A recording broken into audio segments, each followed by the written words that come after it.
Hello students, tally की इस class में आपका स्वागत है। आइए शुरू करते हैं आज का अध्याय।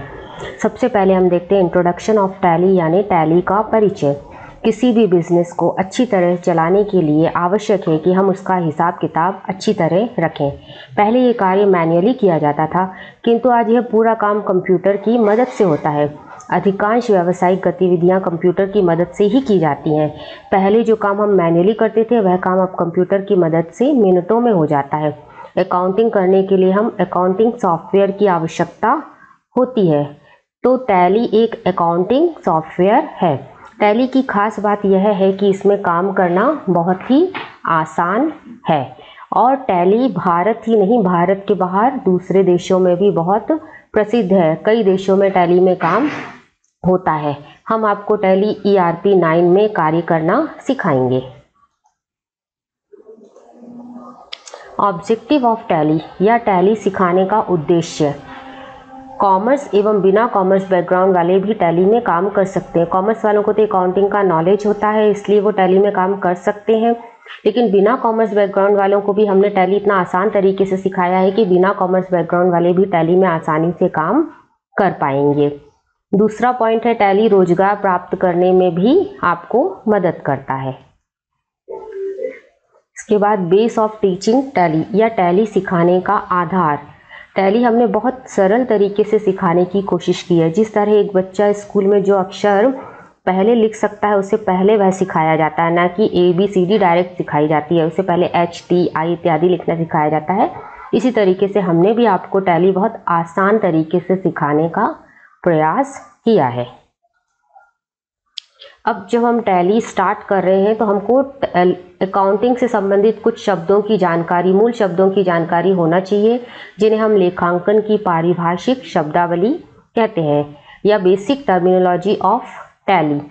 ठीक है, तो हम यहाँ पर देखते हैं। सबसे पहले व्यापार या ट्रेड, पेशा या प्रोफेशन, व्यवसाय या बिजनेस, मालिक या ऑनर, पूंजी या कैपिटल, आहरण या ड्राइंग, माल या गुड्स, क्रय या परचेस, विक्रय या सेल, क्रय वापसी या परचेस रिटर्न, विक्रय वापसी या सेल रिटर्न, देनदार या सैंडरी डेटर, लेनदार या सैंडरी क्रेडिटर, राजस्व या रेवेन्यू, आय या इनकम, प्रत्यक्ष आय या डायरेक्ट इनकम, अप्रत्यक्ष आय या इनडायरेक्ट इनकम, बट्टा, छूट या डिस्काउंट, व्यापारिक बट्टा, ट्रेड डिस्काउंट, नगद बट्टा, कैश डिस्काउंट, डूबत ऋण, बैड डेब्ट्स, लेन देन, ट्रांजैक्शंस और प्रमाणक या वाउचर। अब हम इन्हें एक एक करके समझते हैं।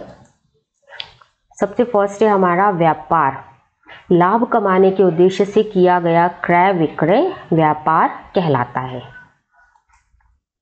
नेक्स्ट है पेशा या प्रोफेशन। आय अर्जित करने के लिए किया गया कोई भी साधन जिसके लिए पूर्व प्रशिक्षण की आवश्यकता होती है पेशा कहलाता है। जैसे कि डॉक्टर या इंजीनियर के द्वारा किया गया कार्य पेशा कहलाएगा या प्रोफेशन कहलाएगा। नेक्स्ट वर्ड है हमारा व्यवसाय या बिजनेस।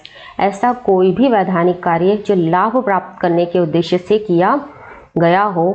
इसके अंतर्गत उत्पादन कार्य, वस्तुओं का विक्रय, बैंक, बीमा इत्यादि कार्य आते हैं। व्यापार और पेशा भी इसी के अंतर्गत आ जाएंगे। नेक्स्ट शब्दावली है मालिक या ऑनर।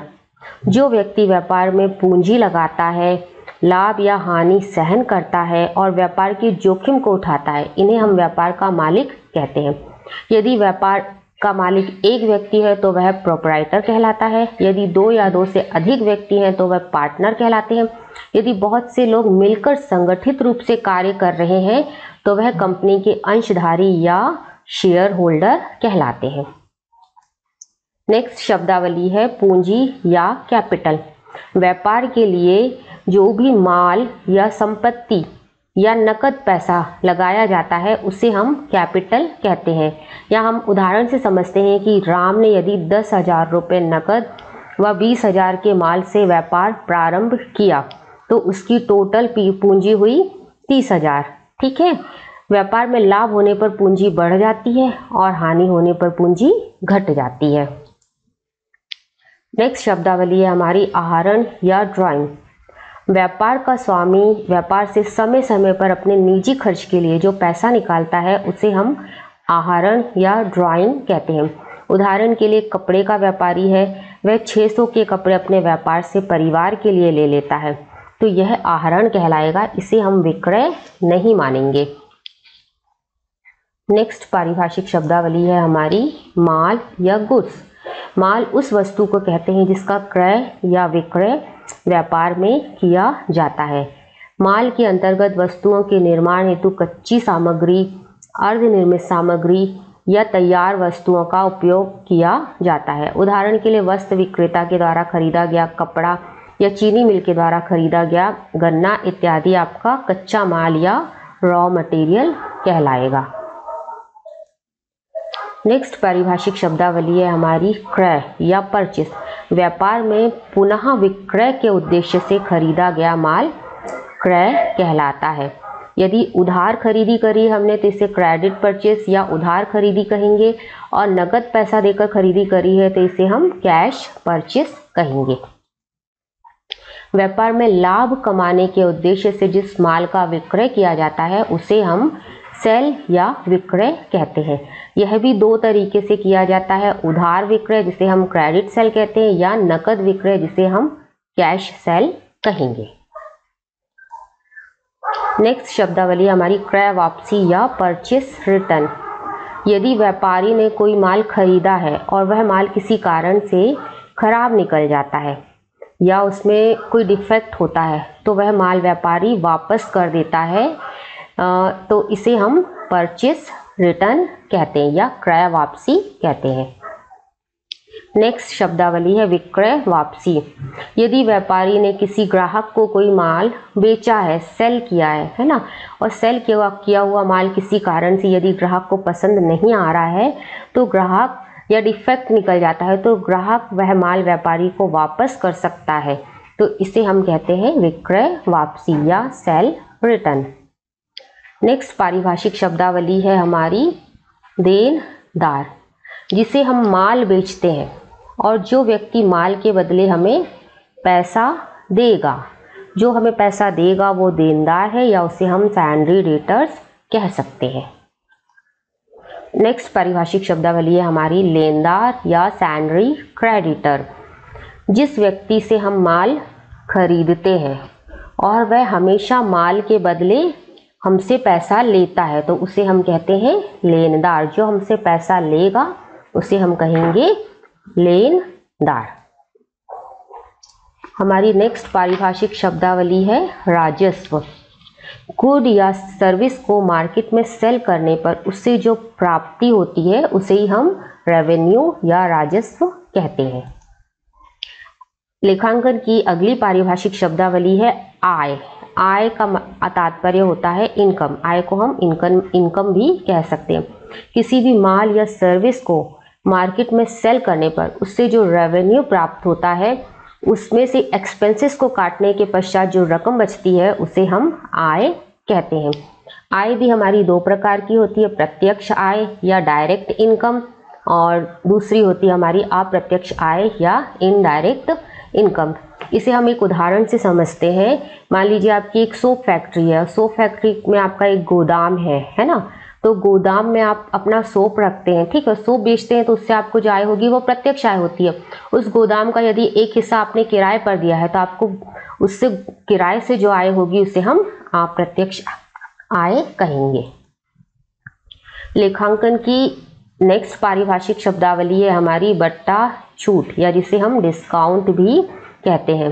डिस्काउंट जो है दो तरीके का होता है, पहला होता है व्यापारिक बट्टा और दूसरा होता है नकद बट्टा। तो सबसे पहले हम ये समझते हैं कि डिस्काउंट या बट्टा क्या होता है। व्यापारी द्वारा ग्राहकों को दी जाने वाली छूट बट्टा कहलाती है। यह भी दो प्रकार की होती है। पहला होता है व्यापारिक बट्टा। व्यापारी माल बेचते समय ग्राहक को माल की राशि में से कुछ राशि कम कर देता है या बिल में से कुछ राशि कम कर देता है, तो यह व्यापारिक छूट कहलाती है या इसे हम व्यापारिक बट्टा कहते हैं। यह अधिक माल ग्राहकों को अधिक माल खरीदने के लिए प्रेरित करने हेतु किया जाता है।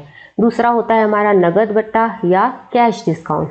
प्रत्येक ग्राहक को एक निश्चित अवधि में भुगतान करने की छूट दी जाती है। यदि ग्राहक उस अवधि से पहले ही भुगतान कर देता है तो उसे नगद बट्टा या कैश डिस्काउंट प्रदान किया जाता है।